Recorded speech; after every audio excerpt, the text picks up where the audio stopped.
Hi, I'm Karen, and I work as an executive coach. The relationship idea I have to share today is that when someone says something that makes you want to defend or withdraw or give evidence to the contrary, instead of doing any of those perfectly normal reactions, make them right. So you could say, "You're right," or "You're absolutely right," or even "You're probably right." And that allows you to do at least three things. One is that when you make someone else right and you even say that, something shifts, your frustration and anger and resentment cools down a bit.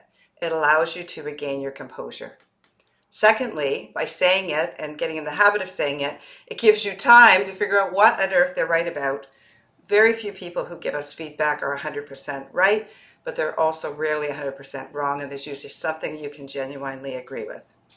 And then finally, it prevents us from making an unnecessary withdrawal from the emotional bank account we have with that person.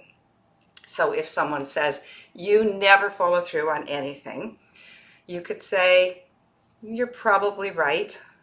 There are times I don't follow through. And then I can think of times as well where I have followed through, but probably not with the timing or result that you were hoping for." And then just pause and wait for the response. So it shifts, it de-escalates, and it allows a conversation to go forward.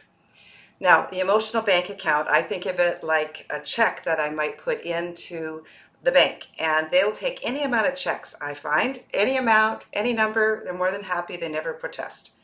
But if I go to the ATM in Thornbury and I take out more than is usual in my pattern or more than allowed, and then I'm in Collingwood, so I decide to do it again there, all the alarms go off. And so we have to make a lot more deposits than we do withdrawals. And withdrawals that are harsh or sudden cause a lot more problems. And I've seen this a lot during COVID, whether it's people at home or at work or in community. We need to make sure we're making lots of good words, good deeds, and managing our emotions by regaining composure when someone wants to make us wrong. Just make them right.